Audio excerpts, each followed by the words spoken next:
예, 하나님 말씀 민수기 29장입니다. 민수기 29장 1절부터 보시겠습니다. 일곱째 달에 이르러는 그 달 초하루에 성회로 모이고 아무 노동도 하지 말라. 이는 너희가 나팔을 불 날이니라.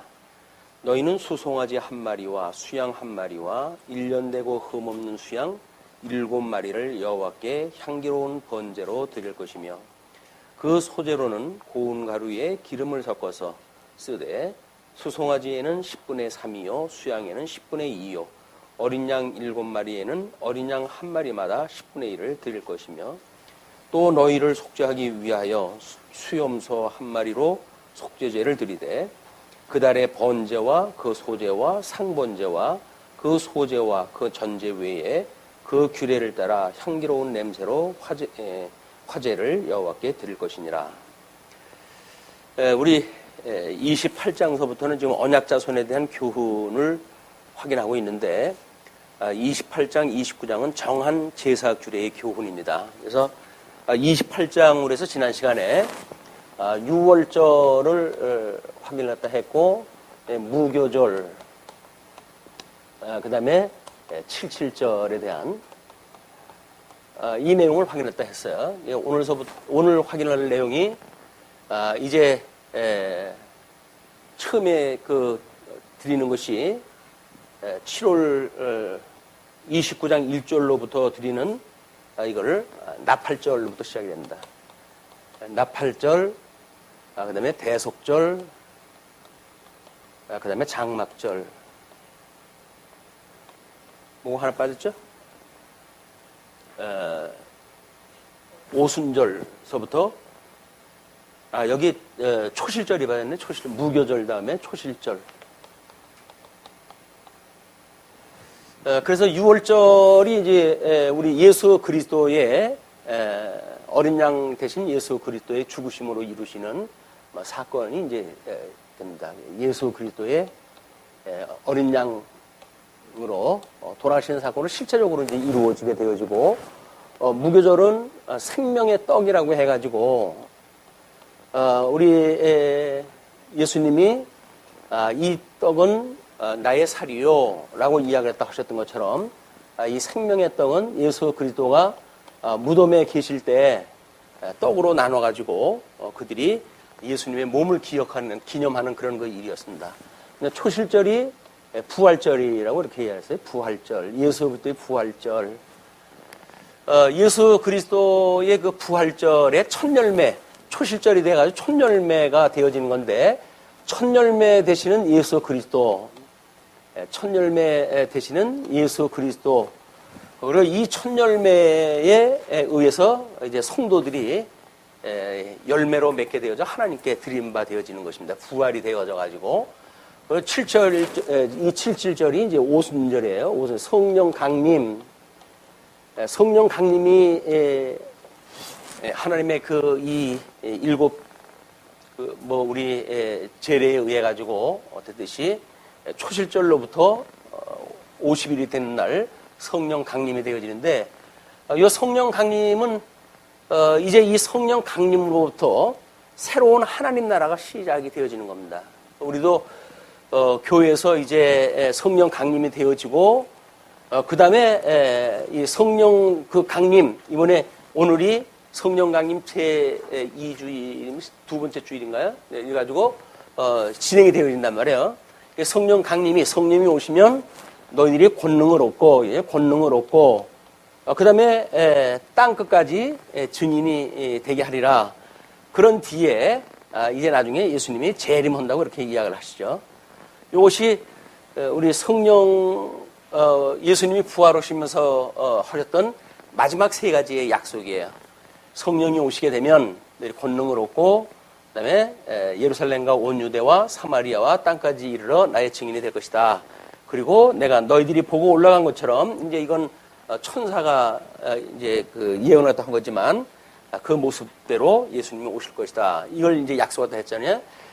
요것처럼 성령 강림이 되어지고 그 다음에 요 나팔절이 되어지는데 이 나팔절이 예수 그리스도의 재림에 대한 문제예요. 우리 천사장의 나팔 소리와 함께 예수님이 이 땅에 오시게 되면 잠자던 사람도 물론이고, 그리고 우리 첫 열매를 따라가지고 새 생명을 얻은 모든 성도들이 우리 오시는 그 예수님을 맞이하러 아마 순교했던 사람들, 뭐 그때 당시에 예수님으로 인해 가지고 핍박을 받았던 사람들, 뭐 이런 사람들이 다 같이 하늘로 올라가지고 예수님을 영접하게 되어집니다. 그런데 이거를 뭐 우리 근본주의의 어떤 이야기꾼들이 말해놓기를 휴거라고 하는 이 사건을 만들어 놓고, 그래서 예수님의 재림이 이중재림이다 이렇게 이야기를 해요. 이중재림이다. 한 번은 공중재림이고 한 번은 지상재림인데, 이 공중재림을 갖다 했을 때 휴거가 되어져 가지고 사람들은 하늘나라 올라가서 천국잔치를 갖다 하고, 밑에서는 이제 심판이 벌어진다는 이야기거든요. 근데 하나님의 심판의 사건은 탁자가 없는 가운데 벌어지는 것은 교육적 가치가 없어요. 모든 이 교육은 탁자를 교육시키기 위해 가지고 이게 만들어지는 거기 때문에 공중에다 먼저 끌어올려 놓고, 그리고 이 밑에다가 뭐 환란을 준다든지 이런 거는 교육이 안 돼요. 교육을 시킬 적에는 같이 집어넣고 교육을 시켜야 됩니다.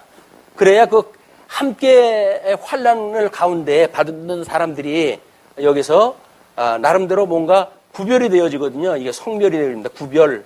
하나님 앞에 거룩한 모습으로 되어진 사람들만 구원을 받고, 나머지 사람들은 이제 버림을 받는 일이기 때문에 이것이 공중으로 택함을 받은 백성들은 끌어올려가지고 천국잔치를 갖다 하고, 지상에서는 심판이 있다든지 이런 이중 재림론은 잘못되어진 논리예요.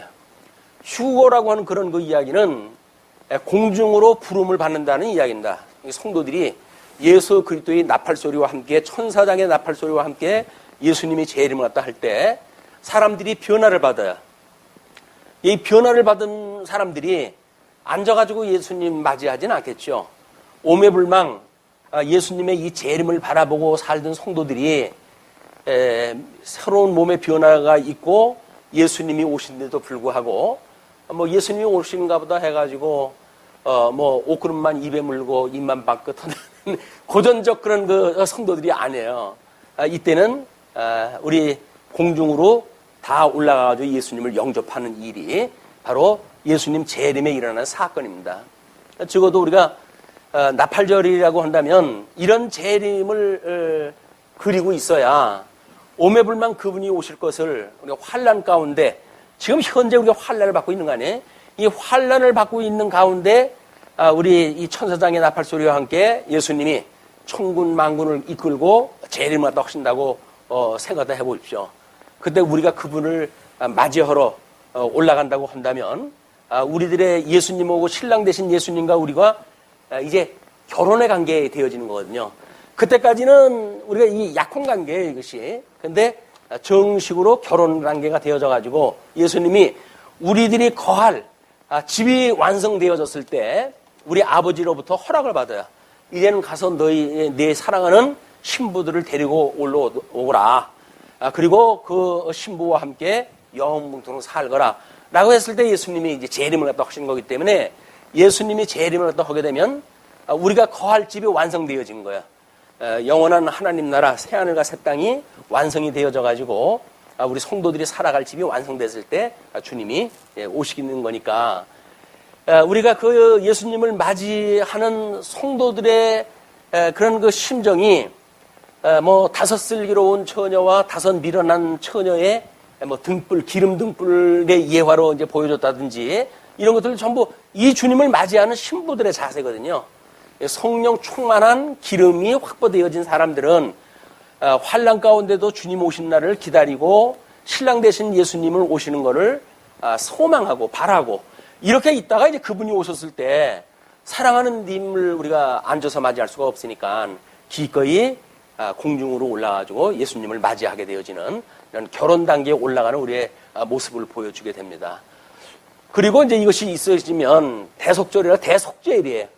이 대속죄일은 우리가 여기서는 지금 우리 도표의 천년왕국이라고 이렇게 이제 예를 갖다 들었어요. 천년왕국. 왜냐면 이렇게 재림되어진 예수님으로 인해 가지고 이 땅에는 잠시 천년왕국이 이루어지는데 그 천년왕국에 의해 가지고 모든 저주가 이제 무적행소가 하나님께서 모든 걸 다 집어넣고 이렇게 되어지기 때문에 마치 사자가 이제 풀을 먹고 또는 독사굴에 손을 집어넣는 어린아이들의 그런 어떤 그 무독의 세계, 여기가 천년왕국에 모든 저주가 갖춰져 있는 상태. 이 대속죄의 일이 끝나게 되어지게 되면 장막절이 이제 오게 되어지는데 그 장막절은 그동안 이스라엘 백성들이 장막을 짓고 가나안 땅 들어오기 전까지는 광야에서 끊임없이 장막 생활을 해왔잖아요. 그걸 기념을 또 해가지고 이제 가나안 땅에 우리가 안착이 되어졌다. 이것이 우리 예수 그리스도에 의해 가지고 백보자 심판을 통과했던 사람들이 하나님 나라에 거하게 되어지는 이런 모습이 우리 6월절서부터 장막절까지 이스라엘 백성들의 절기를 통해 가지고 이걸 끊임없이 교육이 되어져 왔던 거야. 이 1년 단위로 되어진 거니까 70년을 산 사람은 70년 동안 이거를 끊임없이 반복 교육이 되어졌을 거야.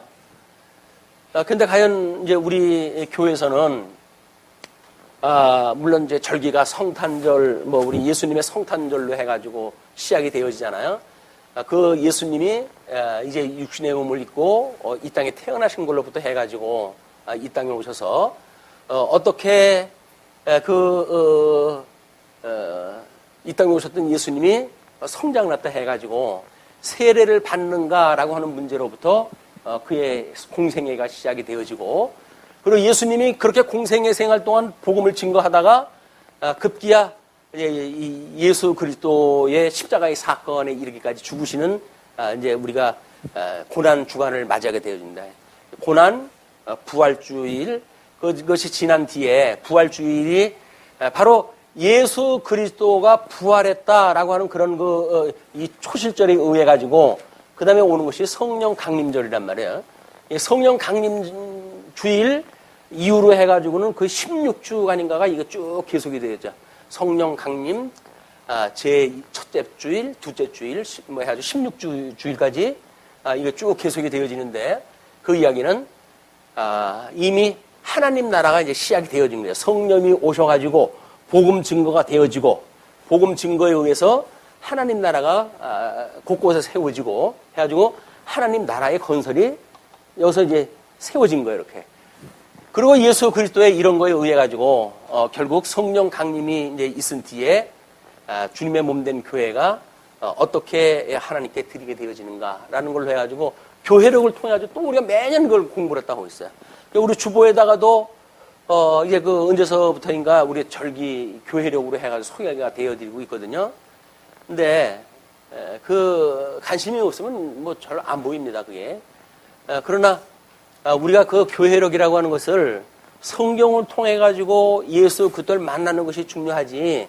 이런 교회력이라고 하는 걸 만들어서 예수 그리스도를 기억한다는 일은 왠지 좀 촌스럽다라고 해가지고 그동안 이걸 무시해 왔어요. 그런데 눈에 보이는 걸 가지고 우리가 교육을 삼지 않는다고 한다면 본질적인 그 성경 내용을 공부했을 때 그 감각이 오지를 않습니다. 그냥 이렇게 눈으로 보이는 어떤 그 가시적인 방법을 통해서 하나님 끊임없이 우리가 다 교육을 시키신다. 그렇게 해가지고 우리가 어떤 그 유형의 방식을 통해 가지고 무형적이고 본질적인 복음의 본질을 우리가 깨닫는 일이기 때문에 쓸데없는 게 없어요. 쓸데없는 것이 없다. 우리가 늘 그런 얘기도 하잖아요. 또 생일날, 매일 만나는, 매년 만나는 생일인데, 그거 그렇게 중요하냐라고 이야기를 하는데, 그 생일이 중요하죠. 우리 연수를 갖다 계산하는 것은 왜 중요하지는 않겠어요. 그리고 게을러가지고 기념을 못하니까, 핑계를 대가지고 별일이냐, 그날이지, 이렇게 이야기를 하는데, 그렇지는 않습니다. 생일은 중요한 거예요. 기념을 갖다 하는 거는. 피차 우리가 생일을 기억하는 그런 그 일들도 우리가 중요한 그 일이고 해 아래에서 우리한테 부정적인 일이 있을 것이 없다. 이걸 이제 우리 29장의 그 내용을 통해 가지고 이제 요 나팔절서부터 그다음에 장말절까지 요걸 한번 확인하다 해보겠습니다. 지금 그 29장 1절부터 6절까지가 나팔절에 드릴 제물에 대한 규례였어요. 물론 그 제물에 대한 그 규례는 이제 화제로 드리는 것과 거기에 번제, 향기로운 번제로 드리는 것 또는 거기에 관제물로 해가지고 뭐 소제를 올리는 것 이런 그 여러 가지가 있는데 전제 외에 여러 가지 규례가 주어지고 그러는데 그런 거는 구별해가지고 우리가 공부하기에는 사실 어렵습니다. 이거는 예수 그리스도를 예표하는 사건이고 예수 그리스도의 부활을 이야기하는 것이고 그렇다고 한다면 우리 이런 나팔절이라고 하는 그런 구약적 규례를 통해 가지고 신약 성경을 통해서 어떻게 성취되어졌는가 그 신약 성경을 통해서 성취되어지는 예수 그리스도의 전 생애에 무엇을 놓고 이야기하는 것인가 라고 하는 걸 우리가 공부하는 게 매우 필요할 것 같아요. 그래서 우리가 이제 성도들의 구원에 대한 문제를 보게 되면 이 구원의 서정에 대한 것도 마찬가지입니다. 구원의 서정도 결국은 인생이 자연인으로 살다가 예수 그리스도로 인해 가지고 한 몸을 이루고 그리고 예수님의 이 영화에 이르기까지 붙들려 살다가 영화에 이를 때까지 육신의 장막을 다 벗어버리고 우리 지어져가는 성막 우리가 지어져가는 성전이라고 이야기를 했는데 육신의 장막을 벗어버리는 순간 우리는 이제 새롭게 변화되어진 몸, 그 몸으로의 새로운 옷을 입게 되어지는 것이 우리 성도들의 구원의 마지막 그 부분이거든요. 그것도 한번 연결시켜 보는 것도 의미가 있다고 보였습니다. 그래서 우리 하나님께서 물론 이제 예수 그리스도 안에서 창세전에 이미 우리를 다 예정하다 하셨죠. 그러나 시간 세계 속에서 하나님께서 우리를 제일 먼저 시작하는 것이 소명입니다. 소명. 물론 이 소명은 뭐 어떤 우리 외면적인 그런 그 소명이 있고 그리고 내면적인 소명이 있어가지고 유효한 소명. 이 유효한 소명은 우리 칼빈주의에서 이야기하는 예정이 되어져 있기 때문에 하나님 앞에 유효한 소명을 받은 사람은 중간에 이 구원을 이룰 수가 없다고 하는 것이 장로교회의 교리예요, 이게. 그러니까 우리는 예수를 믿다가 도중 하차를 할 수가 있는 게 아니에요. 왜냐면 이미 하나님이 예정을 다 했고, 그래서 하나님이 하늘에서 다 이루신 거 아니에요? 그리고 이 땅에서 이루어지는 사건이기 때문에 이 땅에서 굳게 한다고 해서 하늘나라의 일이 굽을 수가 없습니다. 이 땅에서 편다고 해가지고 하늘나라의 일이 펴질 수 있는 게 아니잖아요. 계시되어진 세계 속에서 이러고 저러고 한다고 해서 하늘에 이루어진 하나님의 나라가 바뀌는 게 없단 말이에요. 그런 원리로 보게 되면 우리가 유효한 소명을 받은 사람들은 여기서 이제 우리 주님 오시는 그날까지 구원을 놓치지 않고 살 수가 있는 거예요. 이게 장로교회의 성도들이 갖는 구원의 확신이라는 겁니다. 이게 없으면 우리는 중간에 흔들려요. 믿음으로 봤을 때 믿음도 흔들리고 전부 이게 흔들리기 때문에 내가 예수를 믿는다는데 구원을 받을 수가 있을까? 나는 구원을 받았을까?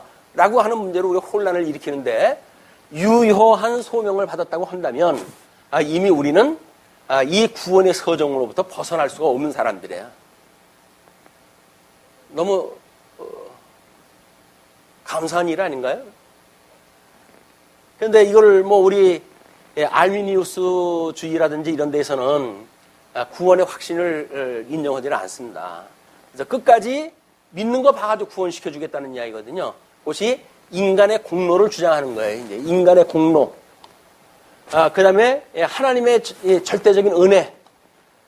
이거는 하나님의 절대 주권을 인정하는 그 사람들은 은혜를 믿어요. 그러나 이 주권이 아니라 어떤 하나님이 인간이 하는 것하고 협업을 갖다 하는 협력적인 섭리를 갖다 하시는 하나님으로 이해했을 때 우리는 공로, 하나님 앞에 제대로 하지 않으면 하나님의 구원에서 퇴짜시켜준다는 거예요. 근데 우리 칼빈주의는 철저하게 하나님의 영광, 이 주권적인 영광과 은혜를 이야기를 하고 있습니다. 그래서 이 주권적인 하나님의 절대 주권의 그 섭리를 계시하시는 것이 이 땅에서 이루어지는 사건이란 말이에요. 영광 선포라고 이렇게 이야기를 해서 하나님의 영광 선포다. 영광 선포를 이렇게 은혜로 이 깨달은 사람들이 느끼는 심리적 상태를 우리가 은혜라고 이야기를 하는 거예요. 우리 하나님이 우리로 하여금 아무것도 한 일이 없는 우리들을 예수 그리스도를 보내주셔가지고 구원을 다 시켜주셨다 라고 하는 은혜를 우리가 깨닫게 되어졌을 때 우리는 이거를 은혜라고 이야기를 하는 겁니다. 여기서 어떤 풍파가 많이 일어날 거 아닙니까? 그런 그 풍파에도 불구하고 우리는 흔들림이 없이 하나님의 은혜로 심령의 평강을 누리는 거예요. 평강. 우리는 한번 구원받은 우리 믿음의 사람들의 이 평강은 흔들릴 수가 없는 겁니다.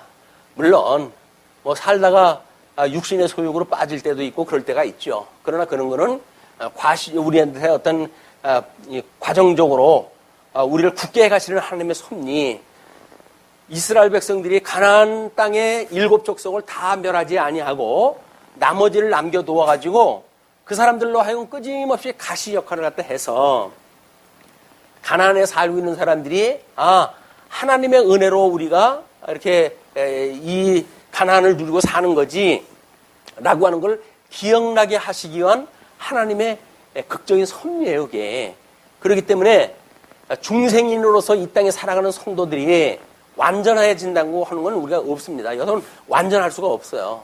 다 육의 소욕이 있기 때문에 그 육의 소욕을 성령의 소욕이 이제 눌러가지고 하나님의 성화를 닮아가게 하시는 그 가정까지 우리를 인도하다 하신다. 그것이 이 유효한 소명으로부터 시작이 되어져요. 우리는 소명을 받게 되어지게 되면 마치 우리는 하나님이 우리를 부르면 덕성아라고 불렀을 때 네 하고 제가 나가는 것 같잖아요. 근데 이미 우리는 죽어져 있던 사람들이기 때문에 양던양을 다 상실하고 죽어져 있던 사람들 아니에요. 그렇기 때문에 하나님이 불러도 대답을 할 수가 없어요. 그래서 하나님께 우리는 하나님의 절대적인 주권으로 해가지고 우리를 중생케 하셔요. 죽었던 우리를 살려놔버려요. 이게 죽었던 우리가 살려놨을 때 중생되어진다. 이게 거듭남이라는 거예요. 거듭남.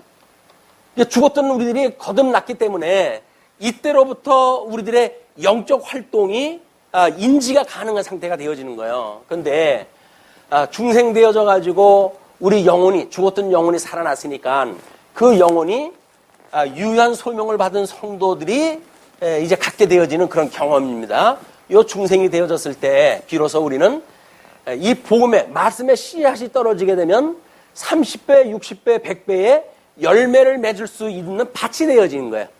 이건 거듭나고 중생한 영혼이 되어져야 거기에 복음이 떨어졌을 때 열매가 맺게 되어지는 거지. 죽은 영혼, 이 죽은 영에다가 하나님의 말씀을 아무리 뿌린들 열매가 맺을 수가 없잖아요. 맺을 수가 없는 거예요.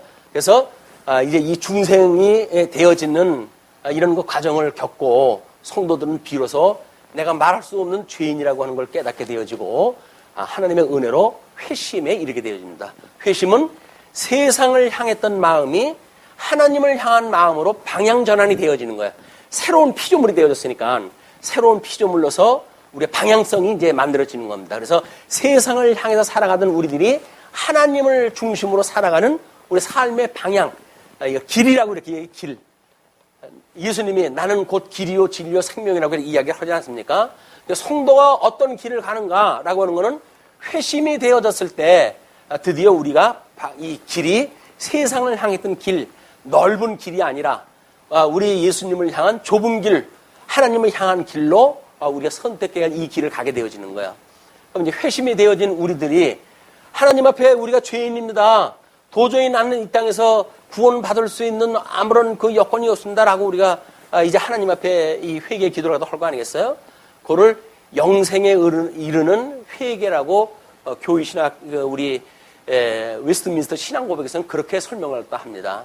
그러면 이 회심에 이르렀을 때 하나님께서 우리들에게 너를 위해 가지고 내가 독생자 예수 그리스도를 보내지 않았니?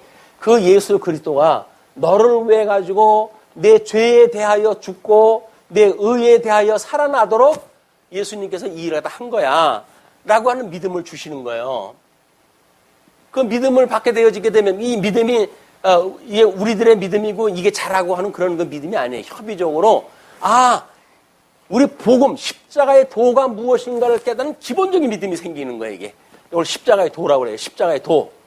예, 우리 예수를 그리스도로 믿는 성도들이 어떠한 믿음으로 살아가는가에 대한 가장 주는 그리스도시고 살아계신 하나님의 아들입니다. 라고 하는 구원에 이르는 가장 기본적인 복음, 이 믿음을 믿는 믿음을 주셔요. 그 믿음을 보고 우리 하나님께서 우리 보고 의롭다고 칭해 주시는 거예요. 칭의가 더 뒤에 나오는 겁니다. 이 믿음을 보시고 우리를 의롭다고 칭해 주시는 거야. 우리는 원래 죄인이었어요. 죽었던 사람이었어요. 그래서 이 마음이 세상을 향했던 마음이 하나님을 향해서 이제 돌아섰지만 우리들이 여전히 바뀐 게 아무것도 없어요. 다만 주님께 주신 믿음으로 주님이 나를 대신해서 죽으셨군요. 주님이 죽을 때 저도 함께 죽은 게 맞죠. 예수님이 살아나실 때 저도 함께 살아난 게 맞죠. 라고 하는 걸 우리가 세례라고 그러잖아요. 세례. 이 세례를 받았다고 우리가 믿는 그걸 믿음으로 주신단 말이에요. 믿음으로. 그 믿음을 갖다 주셨을 때 그 믿음을 보시고 너는 이제 의로워진 거야 라고 이야기를 해요. 우리는 의로운 것이 아무것도 없어요. 우리 어떤 인격적 변화가 아무것도 없습니다. 그러나 하나님께서 의롭다고 칭해 주실 분이에요. 그는 지금 이제 종교개혁 500주년을 맞이해가지고 종교개혁자들이 이신칭이라고 하는 어떤 그 교리를 가지고 이런 그 공로주의를 주장했던 이런 사람들에 대하여 우리가 아니다 라고 해야지 이신칭이라고 하는 교리를 갖다가 내세운 거 아닙니까? 우리는 믿음으로 말미암아 구원을 받는다고 하는 신앙을 갖게 되어진 사람들이란 말이에요. 이게 장로교의 원리에 의해서 만들어지는 일이에요. 그런데 요즘 와가지고 왜 이신칭의 문제가 많으냐면 이 사람들이 칭의의 문제가 있어서 여기에 어떤 열매, 성도들의 어떤 그런 그 윤리적인 삶에 대한 문제, 이것에 문제가 있다는 겁니다. 이 문제 있다고 하는 제기가 사실은 맞지가 않은 이야기예요. 왜냐면 우리가 죽었던 우리를 하나님께 살려주셔가지고 그냥 의롭다고 칭해 주셨는데 거기에 무슨 윤리가 있고 무슨 삶이 있고 그래요. 우리는 그게 없어요. 이 칭이 되어진 우리들을 의롭다고 칭해 주실 뿐만 아니라 하나님께 드디어 양자를 삼아 주시는 거예요. 양자. 이때 우리가 비로소 하나님을 아버지라고 부르게 되어지는 거거든요. 요 양자까지 이루는 요 단계를 우리가 협의적인 구원이다. 이렇게 협의적 구원. 이것이 논리적으로 이렇게 설명이 되어진 거지만 어느 날 주님께서 우리를 불러가지고 너는 내 사랑하는 아들이야. 너는 내 사랑하는 딸이야. 라고 말씀을 하신 거는 거의 순간적인 일들이에요. 예수님을 우리가 복음을 듣고 그리고 예수님의 은혜를 깨닫고 나는 하나님을 아버지라고 불러야지 라고 하는 데까지 가는 거는 이런 논리적으로는 이런 많은 순서를 우리가 정해놓지만 이거는 결국은 하나님의 아들이 되어지는 거는 순간적인 일로 동시적인 사건이다. 이 순간적인 사건인데 이 순간적인 사건에 이르는 수많은 교리적인 원리가 이제 여기 들어가는 거예요. 이 원리가. 이 원리가 들어가는데도 불구하고 하나님의 아들이 되어진 사람이 여기서 하나님 일을 잘못했다고 해가지고 양자를 빼버릴까요? 하나님의 그 호족에서 우리를 빼버릴까요? 하나님의 생명책에서 우리를 다 빼버리실까요? 그러질 않으시는 분이에요, 이분이. 이분은 이미 예정되어졌던 것을 이 땅에서 이루어 가고 계시기 때문에 여기서 성도들의 삶을 보고 판단하지는 않으셔요. 뭐만 보고 판단하신다고요? 죽기까지 충성하셨던 예수 그리스도 이분만을 보시고 섭리 갖다 해가시는 거예요. 근데 우리는 예수 그리스도고 이제 한 몸이 되었다고 믿잖아요. 예수님하고 한 몸이기 때문에 우리들은 예수님하고 한 몸이 되어져서 우리 하나님을 아버지라고 부르는 성도들은 하나님의 이 구원의 반열에서 도태될 수가 없는 거예요. 이 확신을 갖고 살아가는 것이 장로교회 성도들의 믿음의 확신이에요. 구원의 확신. 그 구원의 확신을 놓치게 되면 우리는 10년, 20년을 믿어도 하나님이 정말 나를 사랑하셨나? 하나님이 나를 아들로 삼아주신 게 맞나? 라고 해가지고 끊임없이 기웃기웃 소리 옆에 집에 기웃기웃거리고 우리 아버지가 혹시 이 집 아버지가 우리 아버지인가? 저 집 아버지가 우리 아버지인가? 우리는 성경에 계시되어진 삼일체 하나님이 우리 아버지예요. 아버지. 그 하나님을 아버지라고 믿는 성도들이 구원받은 성도란 말이야. 그 구원받은 성도와 이 성령 감동을 받아가지고 우리들의 인격의 변화가 만들어지는 거예요. 성령이 임하시게 되면 우리 증인이 되어진다고 그랬기 때문에 예, 성령 강림에 의해 가지고 우리 죽었던 영혼이 이제 살아나고 이제 중생의 경험을 하고 이 중생의 경험을 통해 가지고 예수 그리스도 절대 객관적인 예수 그리스도의 섭리가 무엇인가를 깨닫고 우리가 이런 구원의 확신을 갖고 주님의 몸된 교회의 생활을 해가게 되어지는 거예요. 이게 교회 생활입니다. 교회. 하나님 나라라고 이야기한 것이 교회 생활이에요. 교회 생활은 물론 머리 대신 예수 그리스도의 몸이 되어진 성도들의 삶을 이야기를 합니다. 그래서 성령을 믿사오며 라고 이야기하는 게 그거예요. 성령 강림이 되어지게 되면 성령을 믿사오며 그다음에 주님의 몸된 교회와 공교회와 성도의 교제와 이제 성도 교회 생활의 교제 안에 성도의 교제와 그리고 우리의 죄의 용서해 주신가 그리고 몸의 부활과 영생을 믿습니다. 라고 우리가 사도신경을 고백을 한단 말이에요. 사도신경 고백이라고 하는 것이 성경의 전 논리를 서신서 부분을 띄어가지고 설명을 한 거기 때문에 그것이 뭐 필요 없다는 등 이런 시큰 소리 하는 사람들 말 들으면 안 됩니다. 필요 없는 걸 하는 게 2000년 동안이나 이렇게 우리를 간직할 수 있도록 섭리가 하시질 않아요. 그런 그 문제에 대해서 이제 하나님의 양자가 되어지게 되면 비로소 하나님의 아들로서 우리가 하나님의 거룩을 닮아가기 시작을 해요. 그걸 우리가 성화라고 이렇게 해요. 성화. 성화가 되어지게 되면 하나님께서 우리 끊임없이 견인의 교리를 믿는다고 이렇게 이야기를 하잖아요. 서신서를 통해서 복음서에서 언약되어진 대로 주님의 몸된 교회 성도들을 끝까지 견인하시는 하나님을 믿는 것. 우리가 믿는 서신서 부분인데 그 이야기라면 주제에 이게 성화되어져 가는 거를 우리 주님께서 우리 주님 오시는 그날까지 이 재림 오실 때까지 우리를 붙들어 주신다는 거예요. 그러면 우리 주님이 오실 때까지 붙들어 주신다고 그러는데 성화 과정을 거쳐가지고 구원 받자마자 하나님 나라 갔으면 얼마나 좋겠어요. 근데 구원을 받은 우리들이 예수님 오시는 날까지 아니면 육신의 수완이 다할 때까지 이 땅의 성화 과정을 가지고 살아가다 보니까 여기서 늘 갈등이 만들어지는 거예요. 성령의 소욕과 육체의 소욕과 이것이 끊임없이 전쟁을 갖다 해가지고 우리 성도가 살아가게 되어지는 것이 성화 과정에서 일어나는 일이란 말이에요. 그럼 여기서 우리들이 기억하는 일이 뭐라고요? 우리가 무슨 믿음으로 여기까지 오게 되어진 거죠? 이 믿음으로 여기까지 온 거라니까요. 그런데 이 성화 과정을 통해서 우리가 끊임없이 이 성경을 66권 전체를 공부하는 것, 이 공부하는 거는 진리체계, 이 십자가의 도라고 하는 그것에 무단한 이 사단들의 공격이 들어오니까 사단으로부터 우리 지킬 수 있는 방법은 전방위로 우리가 공부를 하지 않으면 안 되거든요. 그냥 성경 공부를 하는 거예요. 이걸 받아서 우리가 구원받는 게 아니라 우리는 이미 십자가의 도로 구원을 받았어요. 그러나 이단의 교리에 의해서 십자가의 도에 훼손이 만들어질 수가 있으니까 그런 것들을 성경이 말하는 구조를 통해 가지고 이제 구원의 확신을 우리가 갖게 되어지고 하나님 나라의 성도들의 삶이 무엇인가를 깨닫게 되어지는 것이다. 이 성화의 과정이 우리 구원의 전 서정이에요. 이 구원의 서정이 성화 과정에서 우리들이 주님 앞에 구하는 것이 뭐라고요? 우리 육체의 소욕에 있던 우리들한테 우리를 악에서 구하여 주십시오. 이게 살려달라는 이야기에 끊임없이 우리를 구원해 주십시오. 구원받은 성도들이 살아가는 이 성화의 삶 전부가 뭐라고요? 살려달라고 하는 이 얘기라니까요. 여기서 우리를 살려줬다고 하는 이 말씀을 잊지 않고 내가 그 은혜를 누리고 살아갈 수 있도록 붙들어 주세요. 그 이야기예요. 근데 여기서 양자가 됨으로 그 다음엔 내가 죄도 안 짓고 그런 사람들도 있죠. 교단에서는 우리는 이제는 우리들이 스스로 짓는 죄가 없다. 이렇게 이해하다 하기도 하고. 그런데 그렇지는 않습니다. 우리는 끊임없이 육체의 소욕과 성령의 소욕에 끊임없는 갈등 속에 우리가 살아가요. 그러면서 우리 주님이 우리를 향하셨던 뜻을 하나님 말씀을 공부하면 공부하는 것만큼 더욱 성령의 소욕에 이끌리는 부분이 커지고 그걸 우리가 성장이라고 이렇게 이야기를 하고 성화라고 이해하다 하는 겁니다. 이게 됐을 때 우리가 거기까지 우리가 우리에게 죄진 자를 사하여 준 것처럼 우리 죄를 사하여 주세요. 우리 죄를 사하여 주세요. 라고 하는 사죄를 끊임없이 이야기해요. 그리고 우리를 시험에 들게 하지 말아주세요. 라고 해요. 시험을 끊임없이 우리 하나님 앞에 구해야 돼요.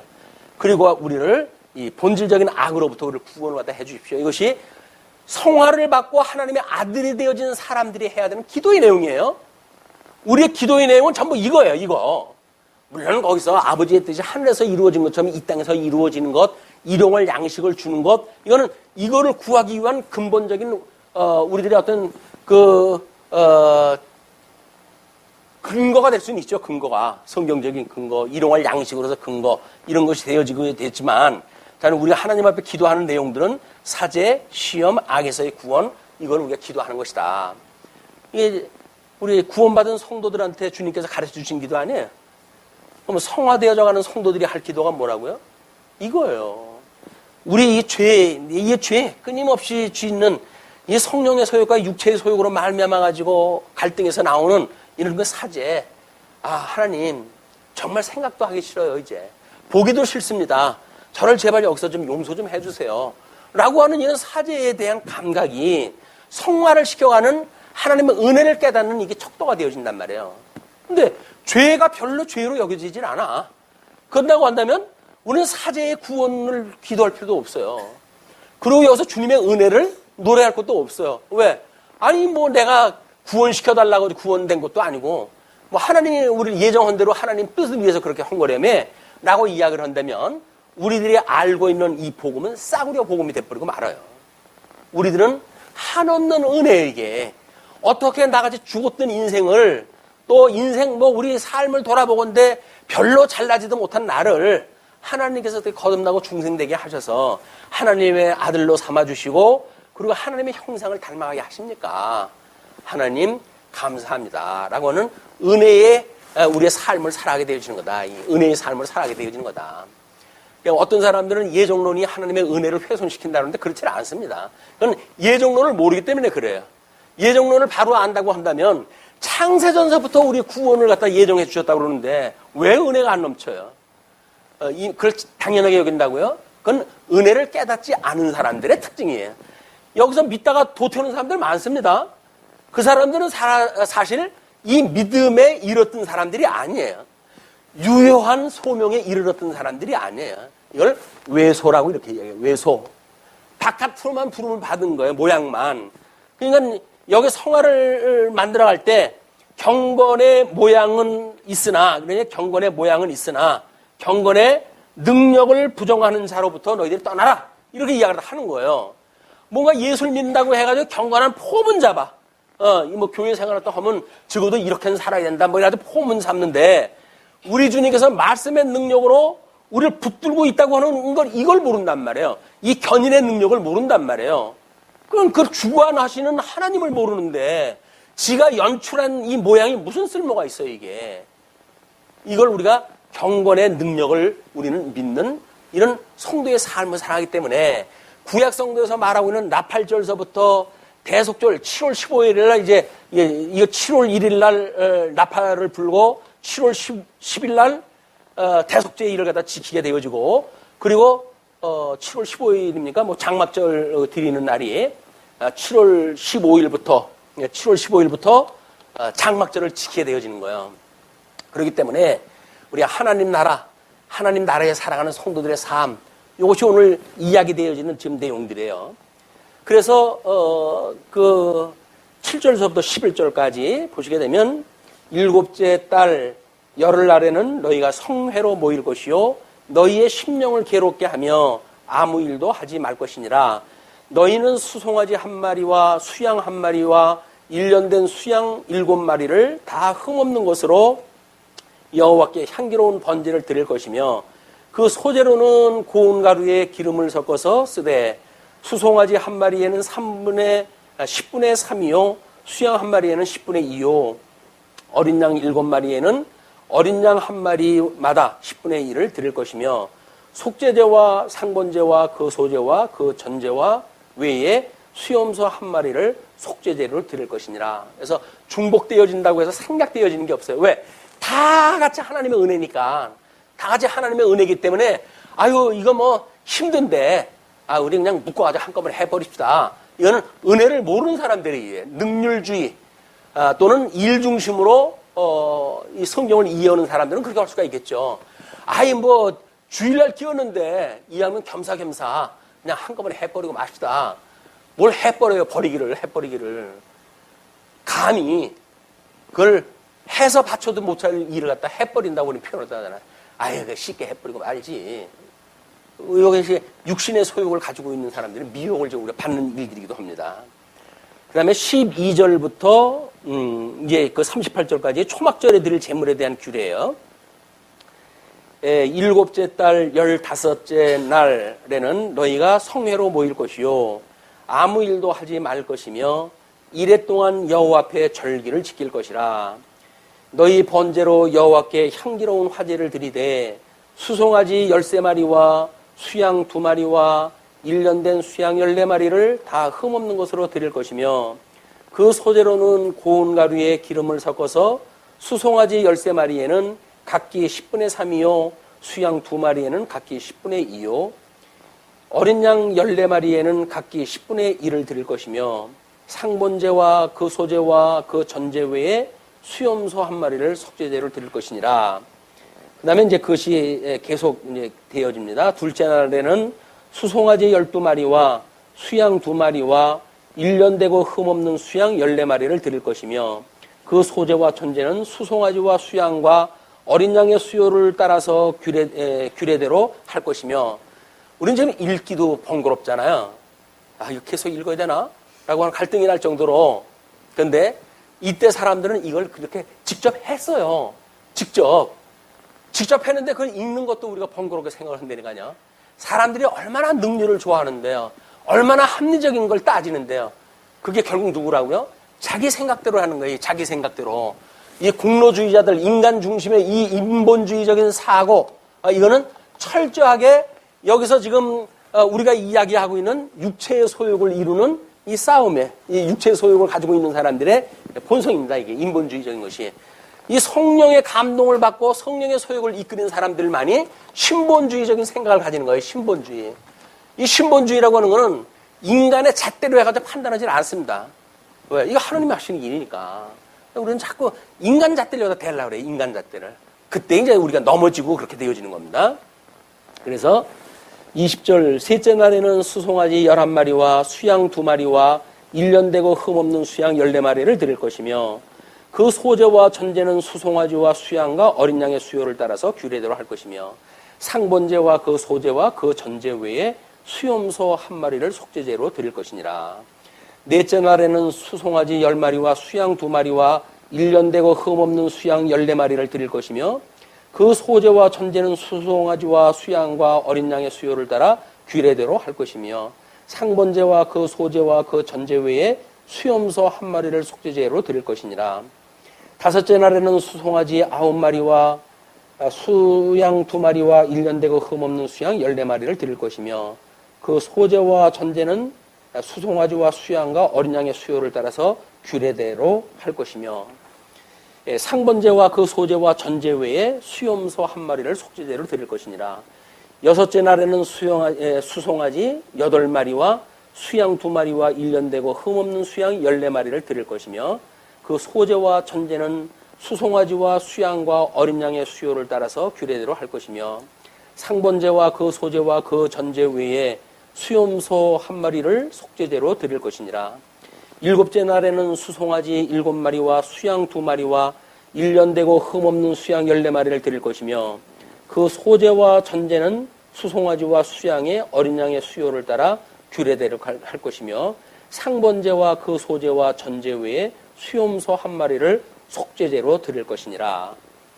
그리고 35절 8째 날에는 장엄한 대회로 모일 것이요 아무 일도 하지 말 것이며, 번제로 여호와께 향기로운 화제를 드리되 수송아지 1마리와 수용 1마리와 1년 되고 흠없는 수양 7마리를 드릴 것이며, 그 소제와 전제는 수송아지와 수양과 어린 양의 수요를 따라 규례대로 할 것이며, 상번제와 그 소제와 그 전제 외에 수염소 1마리를 속죄제로 드릴 것이니라. 그리고 39절 40절에 제사에 대한 부기를 이렇게 합니다. 너희가 이 절기를 당하거든 여호와께 이같이 드릴지니, 이는 너희의 서원제나 낙헌제로 드리는 번제, 소제, 전제, 화목제 외에 드릴 것이니라. 모세가 여호와께서 모세에게 명령하신 모든 일을 이스라엘 자손에게 말하니라. 우리는 이게 책을 보면서 읽었지만 모세는 이걸 갖다 듣고는 참 백성들한테 이야기했다 했어요. 이야기한 사람들이 다 듣고 이걸 갖다가 이제 기억을 할 정도니까 하나님 그때는 그런 거 기억을 주셨을 것 같아요, 이게. 그러나 이제 사람들의 기억에는 끝이 있어요. 그래가지고는 이제 그 가르치는 자가 없어지는 순간 곧 불순종으로 빠져들고 하나님의 이 나라에 살아가는 이 은혜를 깨닫게 되어지는 이런 그 시간들을 보내게 되어집니다. 그 다음에 30장 넘어가게 되면 길지 않은 거지만 서원과 서약에 대한 교훈이 있게 되어져요. 요 3번까지 이제 2번까지가 언약자손에 대한 규례고 요거까지가 한쪽가로 3번 교체된 세대 교훈이에요. 그래서 다음번에 우리가 공부를 갖다 해야 될 일이 요단 동편 땅 정복이라고 하는 새로운 시대가 열려요. 그렇기 때문에 오늘은 지금 한 15분 남았지만 요 30장을 해서 이걸 끝이 내야 이 어떤 끝맺음을 갖다 통해서 다음 시간에 연결이 우리가 쉽게 되어집니다. 그러므로 30장을 이제 보시겠습니다. 1절로 2절 서원의 파약을 금지합니다. 모세가 이스라엘 자손 지파의 수령들에게 말하여 이르되 여호와의 명령이 이러하니라. 사람이 여호와께 서원하였거나 결심하고 서약하였으면 깨트리지 말고 그가 입으로 말한 대로 다 이행할 것이니라. 서원에 대한 문제야. 우리는 예수님을 믿고 이제 부흥회 같은 데를 가게 되면 부흥사의 어떤 작전에 의해 가지고 하나님 앞에 서약을 하기가 쉬워요. 그래가지고 평생 어떻게 하겠다는 동 이런 서약을 또 하는데 서약을 또 하고는 성경을 공부하다 보니까는 파약하지 말라고 얘기가 나왔잖아요. 그래가지고 이거를 파약을 못해가지고 전전긍긍 예수를 믿는 게 아니라 완전히 올가매져가지고 이런 삶을 살게 되어지는데 이런 구약적 방법으로 신약시대의 삶을 사는 게 아니에요. 우리는 이 구원의 서정에서 우리가 확인한 것처럼 믿음으로 십자가의 도를 믿는 믿음으로 이미 하나님의 아들이 되어졌기 때문에 이런 어떤 부차적인 거에 얽매여져 사는 삶이 아니다. 그래서 우리는 주님의 몸된 교회에서 생활을 할 적에는 신사적인 약속에 의해 살아가게 되어집니다. 약속. 사랑의 약속.